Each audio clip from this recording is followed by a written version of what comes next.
Bom, é desse jeito que as plantas ficam após a poda seca, ou também conhecida como a poda de produção. Qual o passo seguinte para induzir a brotação dessas gemas?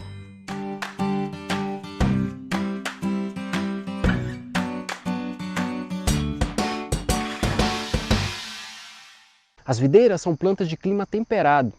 Então são plantas que no seu estado selvagem, no seu estado natural, nas regiões temperadas, elas acompanham o ciclo circadiano.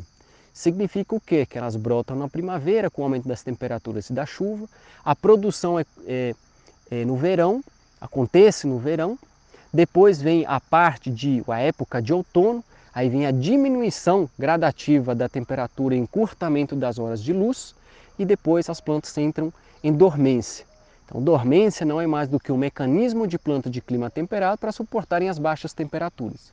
Só que nas nossas condições, sejam elas tropicais ou subtropicais, essas plantas não passarão por essas baixas temperaturas. E essas baixas temperaturas, ou melhor, o acúmulo de baixas temperaturas abaixo de 7,2 graus Celsius, é que irão determinar naturalmente a brotação dessas gemas. Então, nas nossas condições tropicais e subtropicais, nós precisamos dar um sinal para as plantas, um gatilho para que as plantas entrem em brotação e entrem novamente no ciclo produtivo. Vários produtos são utilizados, dentre eles a cianamida hidrogenada e também o calciocianamida. O calciocianamida é muito mais utilizado na região de São Paulo e também em algumas regiões mais frias do país. E a cianamida hidrogenada tem se mostrado muito eficaz para a quebra de dormência. São dois produtos químicos denominados como fitorreguladores e são eles que irão desencadear aqui em cada uma dessas gemas a brotação. Então, após a poda seca, nós entramos novamente no pomar e realizamos a pulverização desses produtos, no caso da cianamida hidrogenada. No caso do calciocianamida, ele é aplicado no corte onde nós realizamos a extração do material seco do ano anterior. Ok? As doses utilizadas elas são muito variáveis. É muito temeroso a gente colocar aqui uma dose específica para vocês, porque dependendo da região, do conjunto de condições edafoclimáticas, essa dose pode ser um pouco maior ou um pouco menor.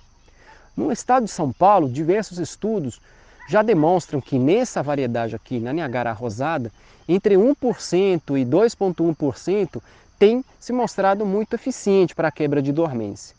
Em outros locais com temperaturas um pouco mais amenas, temperaturas mais elevadas, é necessário aumentar um pouco essas doses. Em alguns casos e alguns trabalhos científicos também, se recomenda a utilização de pelo menos 5% de cianamida hidrogenada para ocasionar, ou melhor, induzir uma ótima brotação dessas plantas. Outro dos gargalos que nós encontramos nas propriedades rurais é a falta de estações meteorológicas. Sim, nós precisamos, quando trabalhamos com plantas de clima temperado, da precipitação, da temperatura, picos de temperatura, ponta de orvalho, entre outras coisas. Mas se ali a temperatura é o fator principal. Já tem estudos que demonstram que as baixas temperaturas, algumas horas de baixas temperaturas, mesmo em condições subtropicais, são muito mais, ou melhor, a aplicação desses fitorreguladores é muito mais eficaz logo após dessas baixas temperaturas, mesmo que seja por poucas horas ou por alguns dias. Então, tendo esse material em mãos, fica muito mais fácil de trabalhar. Quando a gente passa isso para o produtor rural, fica um pouco mais difícil de assimilar e também de tirar do bolso R$ 2.000, R$ 2.500, que hoje pode custar uma estação boa, que tenha uma capacidade de armazenamento desejável e que também tenha todas essas facilidades e os dados necessários. Eu particularmente tenho sugerido para esses produtores o uso de ferramentas muito mais simplificadas.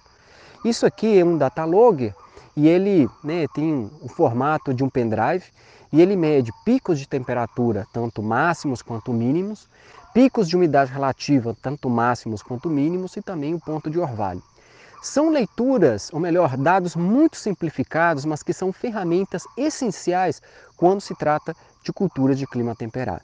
Ele trabalha com uma bateria, essa bateria aqui tem uma boa capacidade de duração, tá? Ela pode durar vários meses em campo e também a memória desse aparelhinho aqui é bem interessante. É uma coisa que eu sempre friso com os produtores, essa ferramenta de ter pelo menos os dados de temperatura e de umidade, não só para quebra de dormência, quanto para o uso de alguns defensivos agrícolas. Na região que nós estamos, aqui no município de Canaã, esse pomar tem sérios problemas com o míldio. Então nós temos temperaturas elevadas, muita umidade relativa e ali um prato cheio para o míldio acometer essas plantas. Então esses avisos, ou esse aumento de umidade relativa, também são ferramentas que o produtor pode utilizar para antecipar as aplicações e diminuir as perdas econômicas dentro do pomar. Nessa pequena passagem nossa aqui como profissionais da UFV, nós reparamos que a cultura da videira tem um grande potencial na região. E nós estamos projetando a cultura aqui na microrregião de Viçosa e, por que não, posteriormente expandir para outras áreas. Tem tanto potencial que diversos produtores, após as nossas visitas, têm ficado um pouco mais curiosos e estão querendo levar a cultura para suas propriedades. Nós hoje estamos recomendando algumas outras variedades muito mais resistentes e muito mais aceitas pelo consumidor. Dentre elas, nós estamos inserindo aqui a cultivar Vitória, muito apreciado pelo consumidor, muito saborosa, muito aromática e também deixa um retorno econômico fantástico para o produtor. A última coisa que eu queria citar aqui para vocês é que a nossa instituição, os 3 pilares básicos são ensino, pesquisa e extensão. E sem extensão não existe pesquisa, e sem a pesquisa não existe o ensino. Nós precisamos cativar os produtores, nós precisamos proteger os nossos produtores, sejam eles pequenos, médios ou grandes. Sem eles, a nossa instituição não fará sentido. Muito obrigado pela presença e a gente se encontra nos próximos vídeos.